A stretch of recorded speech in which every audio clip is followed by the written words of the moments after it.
E aí, gente, tudo bem? Sejam bem-vindos a mais um vídeo do Parabólica. Segundona, pós-Enem aí, todo mundo aí pá, nervoso. Muita gente já tranquilizando, outras nem tanto. E tem a turma aí dos vestibulares e a gente vai focar nisso aí. Isso aí que tá aí, então, ok? Vestibular Unesp, isso. Hoje a gente vai responder questões e a gente vai focar e dessa semana talvez tenham mais vídeos. A gente vai ter questões, quem sabe a gente não faz uma live aí com alguma revisãozinha, alguma coisa assim, focada para Unesp e outros vestibulares que vêm também, tá? Porque eu sei que tem mais vestibulares também. Tem muita coisa aí pela frente, o trabalho não para. E hoje a gente vai fazer essas questões aí, algumas questões da prova 2020, primeira etapa, tá? A gente vai focar também, sempre que for necessário, focar em segunda etapa de outros vestibulares também, que eu acho que são muito importantes. Tá bom? Então é isso, gente. Então já se inscreve no canal se ainda não for inscrito. Curte esse vídeo, que ajuda o canal a crescer. E tem muita coisa aqui, tem muito conteúdo, a gente não para. Estou gravando esse vídeo aqui, inclusive, no domingo, em meio à prova, em meio ao Enem. E é isso. Hoje estou percebendo amplitude aqui, janela aberta. Vamos ser felizes, né? Acho que é assim que a gente cresce. Já vou passar aqui para a primeira questão. Eu tenho uma, lógico que eu tenho outro recado. Eu não vou fazer todas as questões de história, porque a continuidade vocês vão ver no Historizando, o canal da Tati, da minha amiga Tati, professora também. Então é muito importante. Como que eu não poderia falar isso? Eu vou responder aqui 6 questões de história, a Tati vai responder as outras 5 da última prova, tá? E a gente vai combinando assim, que nem a gente fez no vídeo de Unicamp, como a gente fez no vídeo de Fulvestre. Acho muito importante. Então, o link da Tati, do canal da Tati, do Historizando, é o primeiro da descrição, tá bom? Terminou aqui, vai lá ver o vídeo dela. Se o dela já não saiu, se de repente você já tá lá, você já viu o dela e tá vindo para cá, tá certo? Então vamos lá começar esse processo, a mágica da contraedição. Isso aqui é contrária à edição. Lembrando, se você estiver vendo no celular, tá pequenininho, só me acompanhar, tá bom, gente? É só acompanhar aqui, né? O Pedrão. Deixa eu tomar água aqui. Primeira questão aí foi a questão 31. No vestibular de 2020, tá? A prova 2020, Unesp. Deixa eu chegar mais para frente aqui até para enxergar melhor. Vamos lá. A Odisseia, obra do Homero, né? Lá no período homérico da Grécia Antiga. Choca-se com a questão do passado. Para perscrutar o futuro e o passado, recorre-se geralmente ao adivinho. Inspirado pela musa, o adivinho vê o antes e o além. O adivinho, figura importante da antiguidade, né? Circula entre os deuses e entre os homens. Não todos os homens, mas os heróis. Preferencialmente mortos gloriosamente em combate. Ao celebrar aqueles que passaram, ele forja o passado, mas um passado sem duração acabado. O texto afirma que a obra de Homero, só para entender a importância da obra de Homero, que são esses dois grandes registros que a gente tem do período da Grécia Antiga, antes do período arcaico e do período clássico.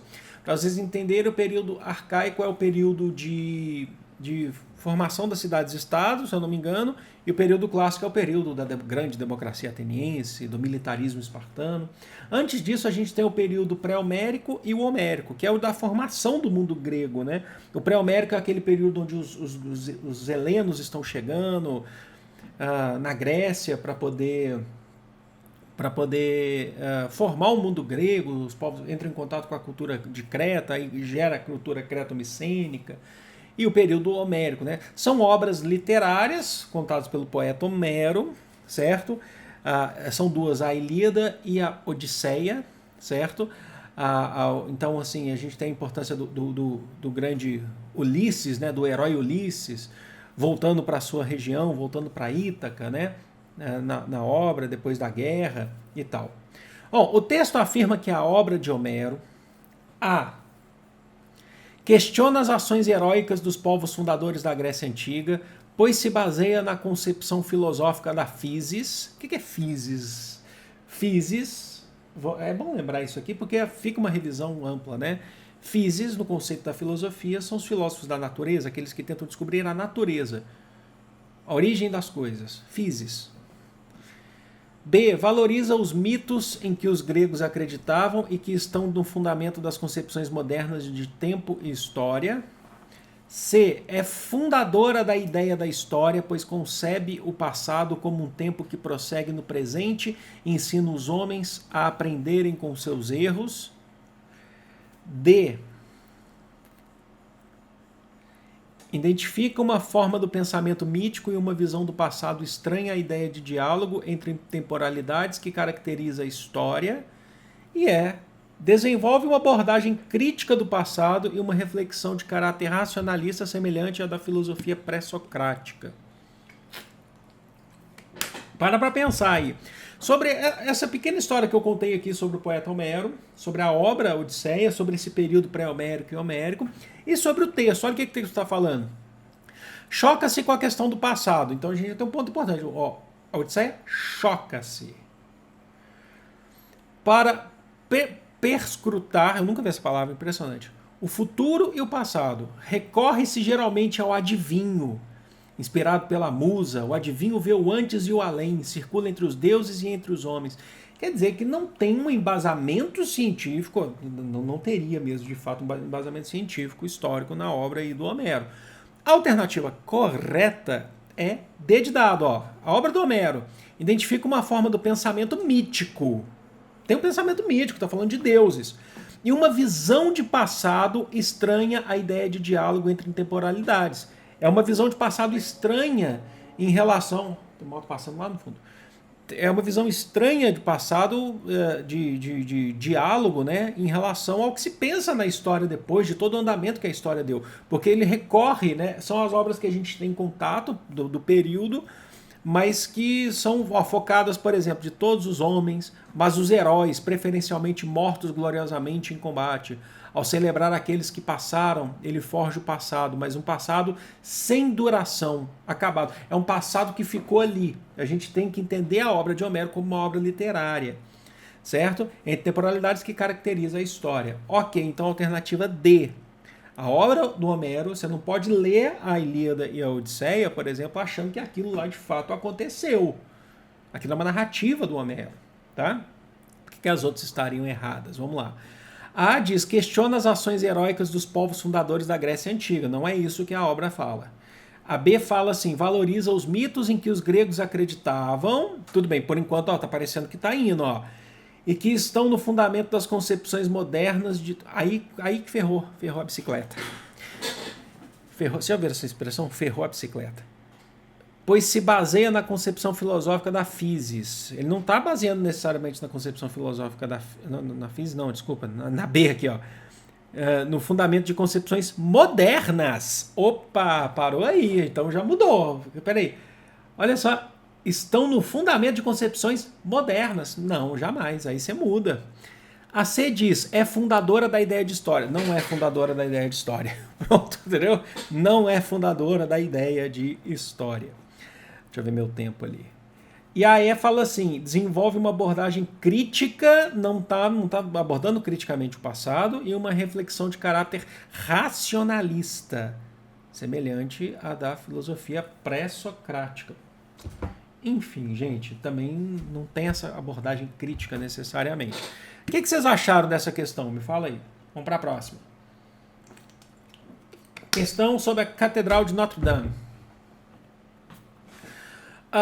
Possivelmente essa questão teve depois também por conta do incêndio na Catedral de Notre Dame. Você tem uma imagem da Catedral de Notre Dame e a Unesp, como você não é uma prova nacional como você tem no Enem, então você tem uma tiragem menor de folhas, eles acabam dando prioridade inclusive para imagens mais definidas, né? Parabéns. A prova da Unesp é muito bonita, né, na minha opinião.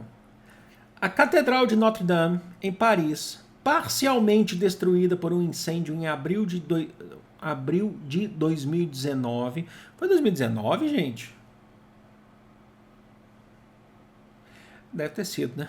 Eu achava que estava na cabeça que era um pouco antes. É um exemplo da arquitetura gótica, expressa na verticalidade, no emprego de arcos em vitrais. B, romântica, expressa no desenho do teto e da abóbada principal. C, clássica, expressa na posição simétrica e na presença de colunas dóricas, que seriam colunas dóricas, seriam então referentes ao mundo grego, inclusive. Art Nouveau, então já seria um conceito moderno, expressa na utilização de elementos geométricos decorativos. Art Nouveau, então, seria já um movimento para a Idade Moderna, para a contemporânea até, né? Que seria um dos movimentos modernos, mas dentro da Idade Contemporânea. E é eclética, expressa no pastiche entre elementos barrocos e neoclássicos. Eu acho que essa aí fica fácil, né, para se entender. A Catedral de Notre Dame, ela é um exemplo da arquitetura gótica, alternativa A. Isso mesmo, alternativa A. Gente, elas, como característica das catedrais góticas, que a gente começa a ter já em baixa Idade Média, por aí, elas não são necessariamente simétricas, elas são gigantescas, elas são sempre com, olha só, arcos e vitrais, e expressa a verticalidade. As catedrais góticas, elas são sempre muito verticais. Fica uma dica aqui para vocês. Às vezes você está andando na sua cidade, aqui em Belo Horizonte tem muito, em São Paulo tem muito. O pessoal olha para umas catedrais que parecem góticas por conta da verticalidade. As góticas algumas têm até gárgulas, sabe? Algumas coisas assim. Você olha para aquilo, elas são imensas. E aí fala, ó, Catedral Gótica em São Paulo. Catedral Gótica em Belo Horizonte. Eu já vi muita gente falando aqui em Belo Horizonte, para quem conhece, ó. A Igreja de Nossa Senhora da Boa Viagem, mais na região central. Igreja de Nossa Senhora de Lourdes, também na região central. Fala assim, são obras de igreja gótica. Não pode fazer isso. São neogóticas. Não tem gótico no Brasil. Gótico é um movimento referente a um período específico lá da Baixa Idade Média, na Europa. Naquela proposta de verticalidade. As neogóticas, elas são menores, elas são influência das góticas. Tomem muito cuidado com isso. Não vai olhar para uma catedral aqui no Brasil e falar assim, essa é gótica. Não, ela pode ser neogótica. Nem sei se é neogótica, mas pode ser. Os exemplos que eu usei de Belo Horizonte aqui, a gente já consegue enquadrar melhor nesse sentido. Tá bom? Então, a verticalidade das igrejas góticas. Se vocês quiserem, eu posso fazer um vídeo qualquer dia sobre isso. Trabalhar com igrejas aqui. Eu acho legal fazer uma sériezinha de igrejas aqui, né? Deixa eu anotar isso aqui, ó. Estou na minha agenda aqui, tá? De igrejas. Eu coloco na playlist História da Arte, tá? Estou devendo barroco para vocês lá. É nóis, vambora. Próxima questão sobre Renascimento em Da Vinci, Leonardo da Vinci. Deixa eu ver o microfone aqui. Vamos lá, gente. Leonardo da Vinci viu que a água corrente detém em si um número infinito de movimentos. Opa, olha os conceitos filosóficos aí, hein? Daqui a pouco está entrando lá em Heráclito, né? Olha só. Um número infinito, para Leonardo, não se trata apenas de uma figura de linguagem. Ao falar de variedade infinita da natureza e, sobretudo, de fenômenos como as correntes de água, ele estava fazendo uma distinção baseada na preferência por sistemas análogos sobre os digitais.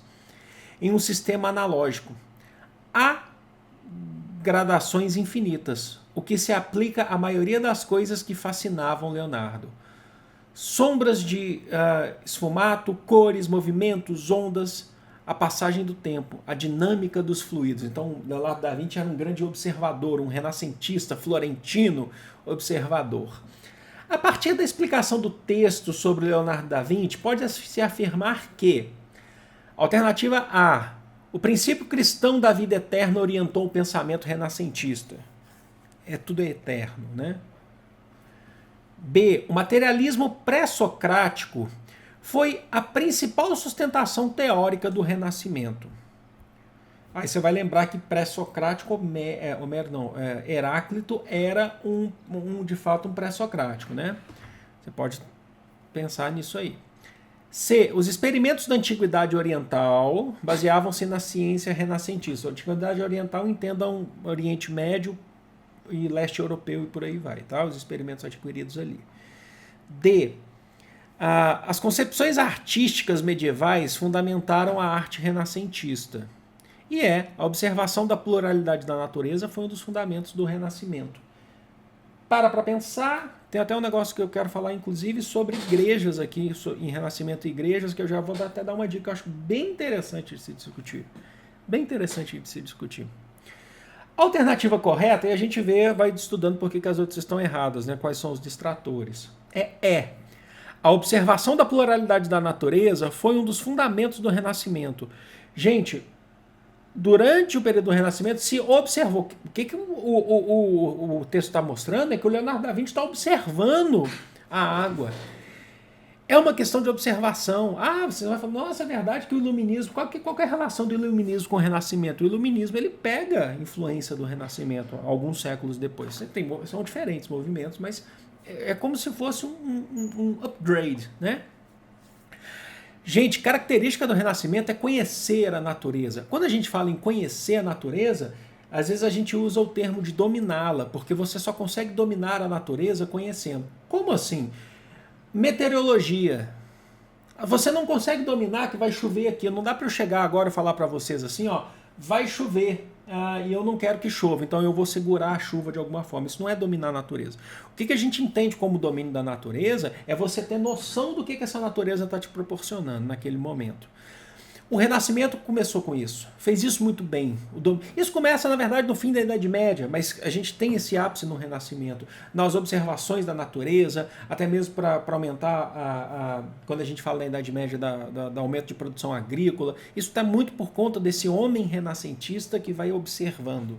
É uma característica do Renascimento, descobrir além das questões de explicações místicas, descobrir além das questões de Deus. Isso é muito importante. Observar a natureza, entender essa pluralidade. O que eu falei que eu ia dizer sobre igreja, que é inclusive uma característica de igrejas renascentistas, o entendimento do solo, o entendimento do terreno onde se constrói igrejas renascentistas. Algumas delas, elas são adaptáveis à natureza, ao relevo. Isso é muito interessante se discutir, né? Porque você só pode fazer isso porque você tem aquele conhecimento, inclusive arquitetônico, para poder elaborar nesse sentido. Isso é muito bacana de se pensar. Por que as outras estariam erradas? Algumas são muito erradas, né? O princípio cristão da vida eterna orientou o Renascimento. Você tem questões cristãs, tá? Mas não é a principal base, então toma cuidado com isso. O Renascimento está, de certa forma, fazendo uma crítica, inclusive, às concepções cristãs. Mas eu vejo que o Michelangelo, também um artista, um escultor grandioso, que depois também a gente conhece ele como pintor, mas ele era muito mais escultor renascentista, ele foi lá e pintou o teto da Capela Sistina. Você tem o Rafael também, com sua participação. É que uma coisa não anula 100% a outra, isso que é importante que você saiba, tá bom? E também porque a própria igreja era uma mecenas do próprio Michelangelo, né? Pagava-se muito bem para ele. B, o materialismo pré-socrático foi a principal sustentação. Não foi o materialismo pré-socrático, o entendimento da physis, tá? Eu fiz a relação aqui com Heráclito de propósito mesmo, tá? Porque às vezes as pessoas podem olhar o texto e falar, então ele está pensando que nem Heráclito. São pensamentos diferentes. Você pode ter uma influência, mas está falando orientou o pensamento, orientou, significa que foi só aquele pensamento de identificar a natureza? Não, aqui a gente já está chegando muito mais perto de explicações mais plausíveis no Renascimento. Se vocês lembrarem dos pré-socráticos, você tinha o pessoal da água, o pessoal do átomo, o pessoal do Apeiron, Anaximandro, Anaxímenes, Tales de Mileto.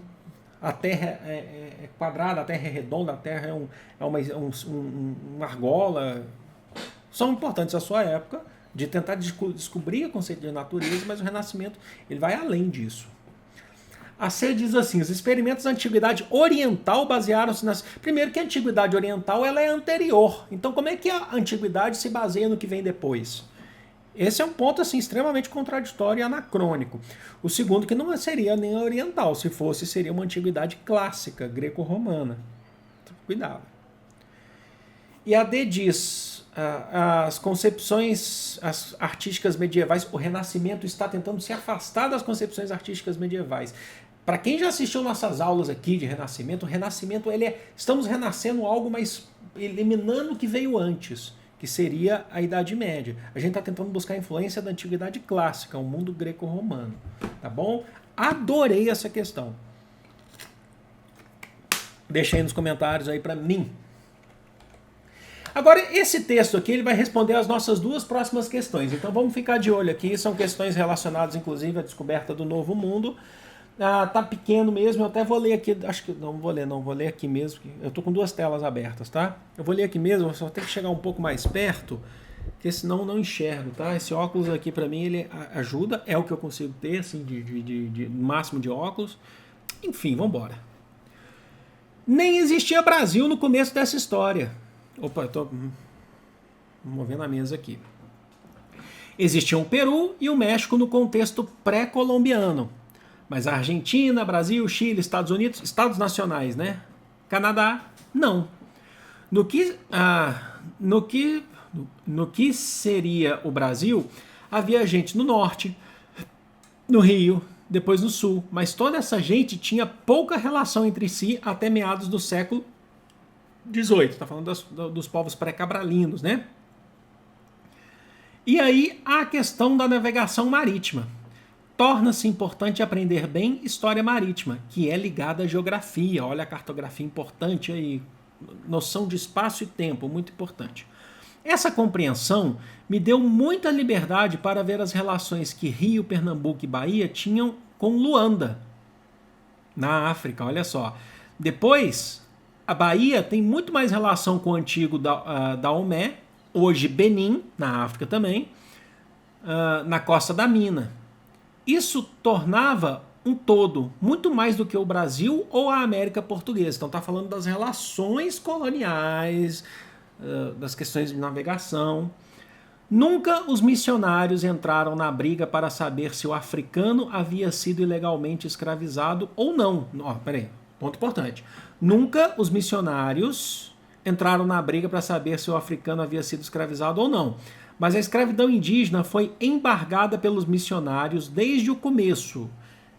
São então os colonizadores, né? E isso também é um pouco interesse dos negreiros, ou seja, da escravidão africana, que a escravidão africana predomine. A escravidão tem dois processos. O primeiro é a despersonalização e o segundo é a dessocialização. Então nós temos um mapa falando então da vinda de pessoas escravizadas, que foram escravizadas para a América, mais especificamente para o Brasil, e está falando dessas relações que o Brasil acaba tendo com a África por conta disso. Acho que o texto ele é bem direto, né? Conteudista.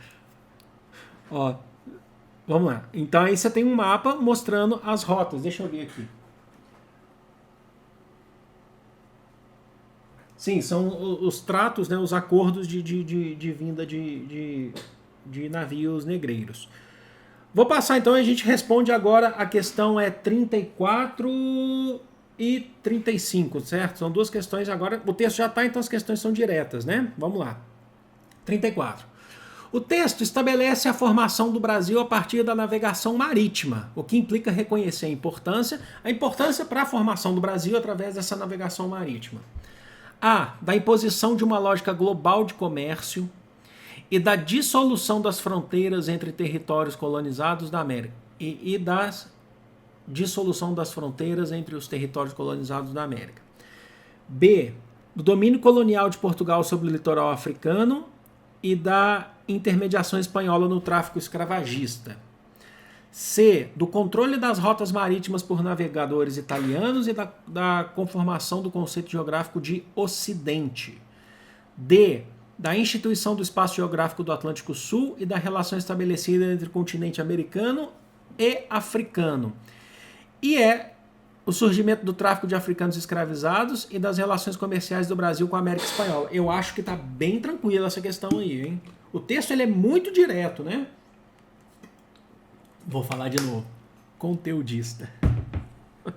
Tudo é conteudismo, gente. Vamos lá. E aí? Sobre o texto. O texto estabelece uma formação de Brasil. Está falando que trouxeram pessoas sendo escravizadas da África para o Brasil. O que implica reconhecer a importância do que na formação do Brasil. Que isso formou o Brasil. Tem uma hora lá no texto que fala assim que... eu não vou voltar agora no texto. Posso até voltar. Aqui, ó. Tem uma hora que fala assim, ó, de Pernambuco. Essa compreensão me deu muita liberdade para ver as relações que Rio, Pernambuco e Bahia tinham com Luanda. Depois a Bahia tem muito mais relação com o antigo Daomé, hoje Benin, na Costa da Mina. Isso formava um todo, muito mais do que o Brasil ou a América Portuguesa. Quer dizer que é muito maior o conceito de cultura, de formação brasileira. Alternativa D, de dado. Ó, reconhecer a importância da constituição do espaço geográfico, falei da relação espaço-tempo, do Atlântico Sul e da relação estabelecida entre o continente americano e africano. Olha, foi através de muita história violenta, de sangrenta, muito derramamento de sangue, mas isso formou o que a gente conhece hoje como Brasil. Essa relação entre o continente americano e o continente africano, certo? Então, alternativa D. Vamos ver por que as outras estariam erradas. A diz da imposição de uma lógica global de comércio e da dissolução, olha o distrator aí, das fronteiras entre os territórios colonizados na América. Dissolução é um distrator, não há necessariamente uma dissolução. B, do domínio colonial de Portugal sobre o litoral africano e da intermediação espanhola no tráfico escravagista. Da intermediação espanhola, eu vi que outras questões aqui eles resolveram colocar bastante Espanha aqui, né? Sendo que é uma questão relacionada a Portugal, apesar de você ter conceitos aí da América Espanhola no próprio texto. A C diz do controle das rotas marítimas por navegantes italianos e da conformação do conceito geográfico de Ocidente. Os navegantes italianos, gente, tudo bem, você pode falar assim, poxa, mas o Cristóvão Colombo, até onde se sabe, ou pelo menos se estudam, que não é certeza, ele era um genovês, mas que navegou pela Espanha.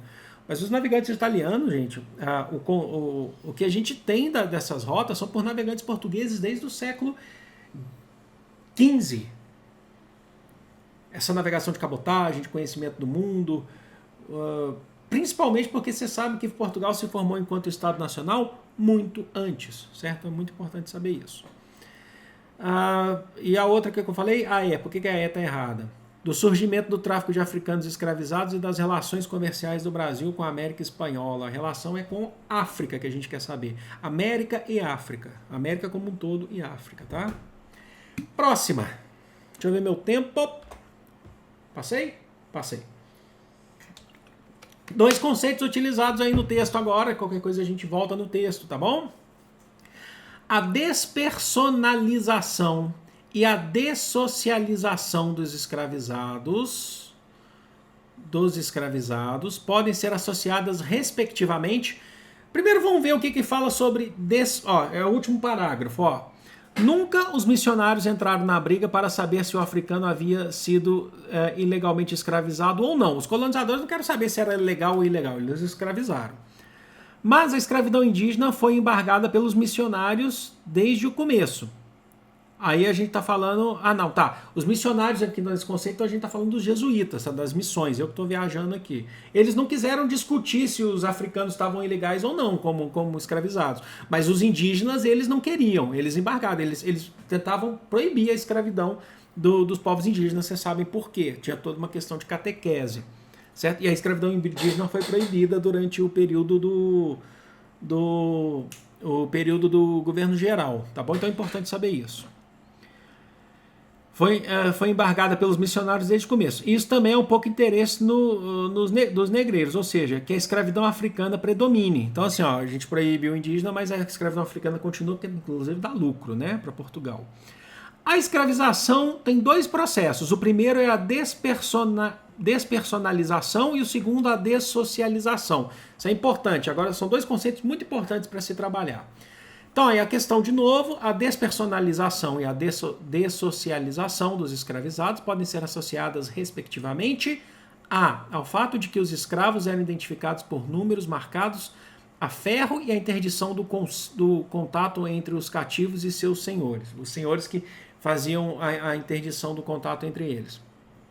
B. Nossa, estou com fome. Jesus, barriga roncou aqui. Estou gravando na hora do almoço também, ainda não fiz meu almoço. A noção do escravo como mercadoria e o fato de que os africanos eram extraídos de sua comunidade de origem. C, a noção do escravo como tolerante ao trabalho compulsório. Ele tolerava o trabalho compulsório e o fato de que ele era proibido de fazer amizades ou constituir família. D, ao fato de que os escravos eram etnologicamente indistintos e a proibição de realização de festas e cultos. A noção do escravo como desconhecedor do território colonial e o fato de que ele não era reconhecido como brasileiro. Para pensar aí, gente, sobre essa questão, que é muito importante. Essa questão é de uma importância gigantesca. Conceito de despersonalização e dessocialização. Preciso aprender a falar essas duas palavras em sequência. Alternativa B de bola. A noção do escravo como mercadoria. Eles tiram a questão da personalidade da pessoa. O sujeito escravizado, ele não deixa de ser uma pessoa. Ele tem uma vida, ele tem uma história. Todos nós temos uma vida, todos nós temos uma história. Só que quando eles tentam trabalhar com a ideia de que essa pessoa ela é uma mercadoria que vai ser vendida com o único objetivo de trabalhar compulsoriamente de forma escravizada para outras pessoas, está tirando a personalidade dela. Você, para mim, não é gente, você é uma mercadoria. Despersonalização, certo? E eram extraídos de sua comunidade de origem, do seu local de socialização, de sua própria sociedade. Estão retirando ele do seu local de origem, jogando ele para uma terra onde ele não conhecia. Depois ele acaba criando vínculos, cria tudo bem, mas ainda assim a história da escravização de africanos no Brasil é muito triste. Vocês sabem que tem casos muito raros, mas aconteceram de pessoas aqui, principalmente quando eram identificados aqui em fazendas como nobres, líderes na África, eles tentavam fazer com que essas pessoas retornassem ao seu país, para a sua terra de origem, a terra mãe, a pátria mãe deles, que era muito importante. Eles foram retirados de sua sociedade. Tá? Eles não são imigrantes. Imigrante pode ser por condições extremamente adversas, por questões de não dá para viver aqui, está muito difícil, mas ele vai por sua vontade, querendo ou não. O escravizado ele vem trazido no navio negreiro, vem preso, acorrentado, já escravizado já no percurso. Então, alternativa B. Você tira a personalidade, entende-se que se tira a personalidade transformando-o em mercadoria e tira de seu local social. Por que as outras estão erradas? A diz, ao fato de que os escravos eram identificados por números marcados a ferro e a interdição do contato entre os cativos por seus senhores. Não tudo bem, tem interdição, às vezes você tinha senhor que gostava de entender que existiam de várias etnias na mesma fazenda e tal, mas não é também pela questão só de identificar por número, é por questão de se identificar enquanto mercadoria o principal ponto, certo? Identificar como mercadoria. É mais do que um número. É como mercadoria que pode ser vendida, que não tem direito de fala, não tem direito de pensar. E tem o dever de trabalhar de forma braçal. Esse é o pensamento. A C diz, a noção do escravo como tolerante ao trabalho. Isso aí é terrível pensar. Se alguém marcou, você está na maldade se você marcou essa, tá? A noção de escravos como tolerante ao trabalho, desculpa, tá, gente? Mas não pode ser que o escravo ele é tolerante ao trabalho compulsório e ao fato de que era proibido de fazer amizade e constituir família. Não era proibido de fazer amizade nem de constituir família, você não tinha esse controle. Mas ele tolera o trabalho compulsório? Não, então tá bom, então pode escravizar, porque tolera. Quer dizer, o indígena não tolera, mas o africano tolera, então pode, né? Primeiro que essa questão está falando o escravo. Quando fala o escravo, pode ser qualquer escravo. Pessoa que foi escravizada. A gente podia estar falando, inclusive, no mundo antigo. A gente tem esse hábito, inclusive, de relacionar a escravidão com africanos. Isso é muito perigoso, porque na questão do Brasil, você teve um grande número, maior número, milhões de africanos que foram escravizados e seus descendentes. Mas a gente também tem que separar, entender que escravidão ela não é exclusiva dos africanos. Porque senão a gente cai numa questão de preconceito, inclusive. Toma muito cuidado com isso, tá? D. Não, a D é a certa, né? Não. Qual que é a certa? É a B, verdade. A D, então. Ao fato de que os escravos eram etnologicamente indistintos. Tipo assim, vocês não dá para saber quem que é quem. Opa, cuidado com preconceito aí também. E a proibição de festas e cultos. Existiam algumas assim, um pouco mais fechadas ou não, mas existiam. E a E diz a noção do escravo como... Eu sempre falo, eu quero voltar nessa questão de escravos eram etnologicamente indistintos. Porque, deixa eu até ver se o conceito da palavra aqui, como a gente está numa questão de exercício e revisão, é importante saber que conceito de palavra. Indistinto.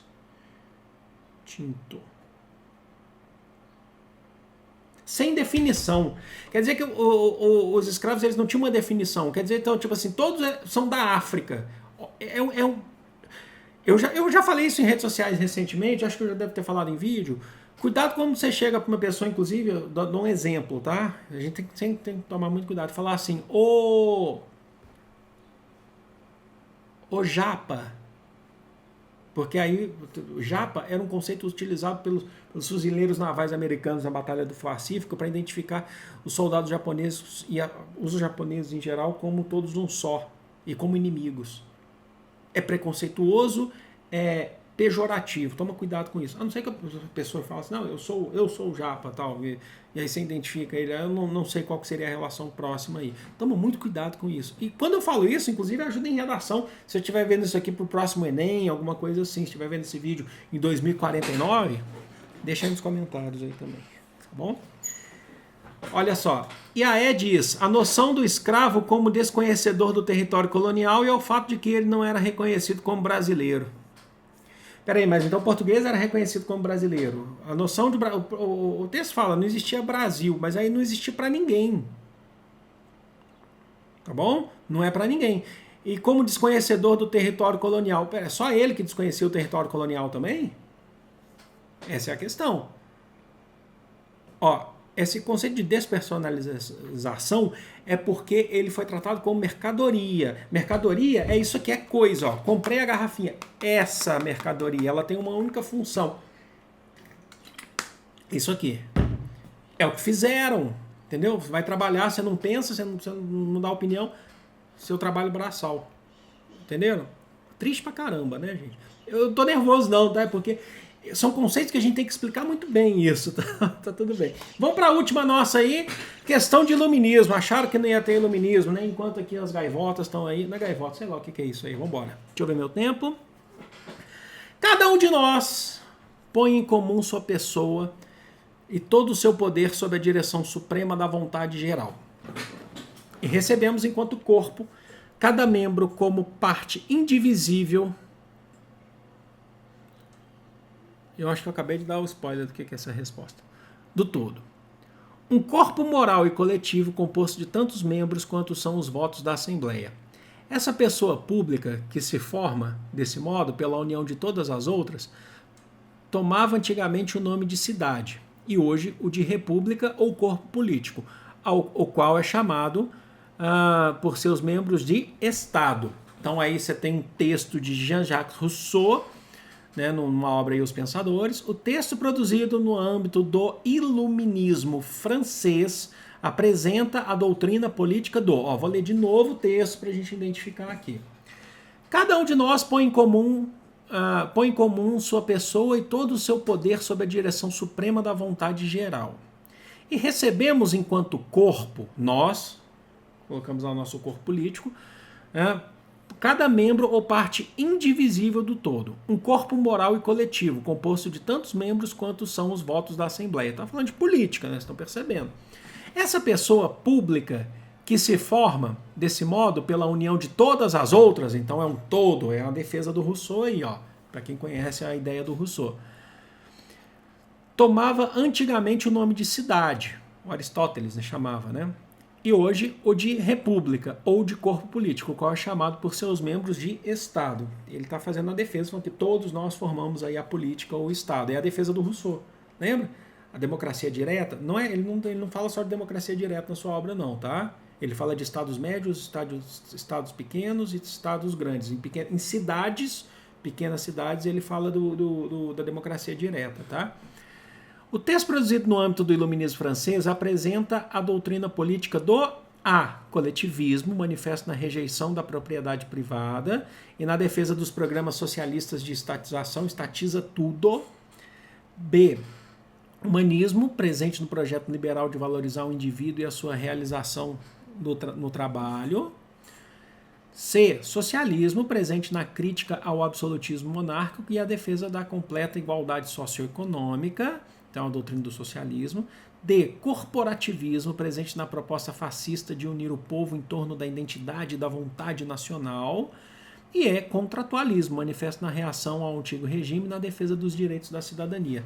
Gente, se você for já por uma questão de contextualização, de entender o contexto ao qual a obra do Rousseau foi produzida, e aí vocês têm que tomar muito cuidado, porque está escrito assim, Jean-Jacques Rousseau, Os Pensadores, 1983. Nossa, Rousseau, chega um desavisado e fala assim, do século XX, 83 eu já tinha nascido, eu nasci em 82, mas essa é uma obra, uma coletânea, foi publicada em 83. O Rousseau é do século XVIII.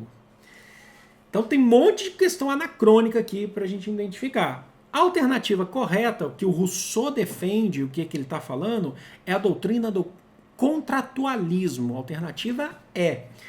O Rousseau, ele identificava, ele falava assim que, ó, vamos lá. O Rousseau, tem vídeo aqui sobre contratualismo, tá? São os 3 grandes filósofos contratualistas. O Thomas Hobbes, que é lá do antigo regime, do absolutismo. O John Locke, que é do iluminismo, só que o iluminismo voltado mais para as questões liberais. E o Jean-Jacques Rousseau, também do iluminismo. Cada um pensa no contrato. Entendam o contrato social como a escolha de representantes para formar uma sociedade organizada e política. Isso é contrato social. O Thomas Hobbes, vamos fazer aqui rapidão aqui essa revisãozinha. Ele diz, isso aqui é muito importante. Inclusive caiu o contratualismo no Enem recentemente, o contratualismo atual, né?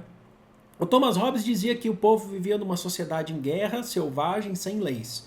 E aí todos escolheram um rei para governá-lo, o Leviatã. Ele parte do princípio de que todo mundo era mau. O John Locke dizia que nessa sociedade natural, sem ter as leis, todo mundo tinha direitos inalienáveis, que são direitos que não se pode retirar. Vida, liberdade e propriedade. E aí você escolhe através de uma democracia representativa, as pessoas vão escolher os seus representantes, e na concepção do John Locke seriam pessoas, inclusive, que já tinham propriedades, pessoas mais ricas, para governar e garantir esses direitos inalienáveis. O Estado deveria garantir. Já o Rousseau, no trecho que se trata o texto, porque ele também fala de outros conceitos, tá? Mas no trecho que se trata, ele já está falando do povo ter o direito dessa participação um pouco maior, mesmo que escolha alguns representantes, você tem uma participação maior, mais próximo de uma democracia participativa. E o Rousseau, ele também fala que naquele estado de natureza, que o Locke fala que você tem direitos, o Hobbes fala que você nasce mal, o Rousseau vem com aquela ideia do bom selvagem, que muita gente fala, ele fala assim que as pessoas elas não poderiam estar em guerra naquele estado de natureza, porque, só dá uma concepção, tá? Porque as pessoas só vivem pelas suas próprias necessidades. Você vive, antes da formação do Estado, seu objetivo era comer, dormir e tal. E quando os interesses começam a ficar mais próximos, se forma a sociedade. Essa é a concepção do contrato social de Rousseau, contratualismo. Tá? Critica o antigo regime, porque é um rei mandando em tudo. Ele já faz uma defesa do corpo social. Entendam como corpo pessoas sociais. Por mais que o Hobbes lá falava assim que as pessoas formam o corpo do rei, mas é um rei, não deixa de ser apenas um rei. O Rousseau ele já pensa diferente. E ele fala, você tem os direitos de cidadania, você tem o direito de viver aqui. Ninguém pode te matar, te fazer outra coisa. Então a alternativa é. As outras, que a gente vai achar bastante no anacronismo, e eu já identifico 2 aqui. O Rousseau ele é antes de socialismo. O pessoal vai falar assim, o Rousseau é socialista? Não tinha o socialismo ali quando ele criou a sua obra, tá, gente? Daqui a pouco estão surgindo ali, daqui a pouco, já os chamados socialistas utópicos, mas que também não são socialistas, eles são bem diferentes do socialismo científico, tá? Tem vídeo aqui no canal, inclusive, falando sobre as teorias sociais do século XIX, a gente fala sobre socialismo utópico e científico. Já é de uma questão industrial, tá? Num processo de revolução industrial, de primeira para a segunda revolução industrial. Então não tem socialismo. Ah, mas o Marx, qual que é a relação? O Marx leu o Rousseau. O Marx interpretou Rousseau, pode ter até tido uma influência em alguma coisa ou outra de Rousseau, sim, que é muito importante ler, identificar. O Marx era um cabeção que lia tudo, né? Mas aí falar que o Rousseau está no socialismo, aí é complicado, tá? Aí assim, tá errado, não é complicado não, é errado mesmo. Ó. Então com isso a gente elimina a C, que diz socialismo, presente na crítica ao absolutismo monárquico, na defesa da completa igualdade socioeconômica, não é isso que o Rousseau está defendendo. E a A também que a gente elimina, que fala assim, ó, coletivismo, manifesta a rejeição da propriedade privada, que deve ter gente que o Rousseau ele criticava a propriedade privada da concepção lockeana, né, de John Locke, falando que ela era causa de desigualdades sociais, porque John Locke falava que a propriedade era um direito inalienável, mas só para quem pudesse ter, quem pudesse comprar. O Rousseau falava, mas isso causa desigualdade. E na defesa de programas socialistas de estatização. Não é uma discussão, vamos estatizar tudo. Essa é uma discussão que vem depois, tá?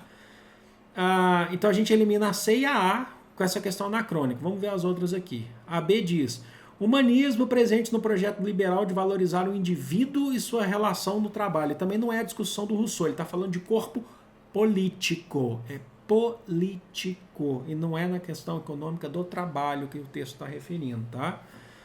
E a D diz corporativo. Entra uma outra questão contraditória. Se a C e a A sobre o socialismo é anacrônica, imagina a D, que o fascismo é um movimento surgido principalmente no século XX na Itália. No século XX, na década de 20, com Benito Mussolini, Marcha sobre Roma, 1922, 23, presente na proposta fascista de unir o povo em torno da identidade e da vontade nacional.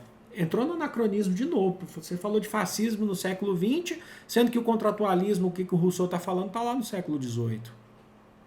Entenderam? Então tem que observar bem isso, porque essa aqui, você vai matando essa aqui pelos anacronismos, né? Então é isso. Deixa eu voltar aqui para a nossa mágica da anti-edição. Deixa eu ver se está tudo certo aqui.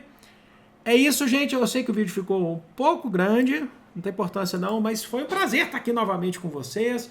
Boa semana a todos, esperem aí que a gente vai ter mais conteúdo. Eu sei que vocês gostaram de vlog também, de repente eu faço algum outro vlog aí. Eu tô gostando de me ver no vídeo, porque eu tô emagrecendo, olha só.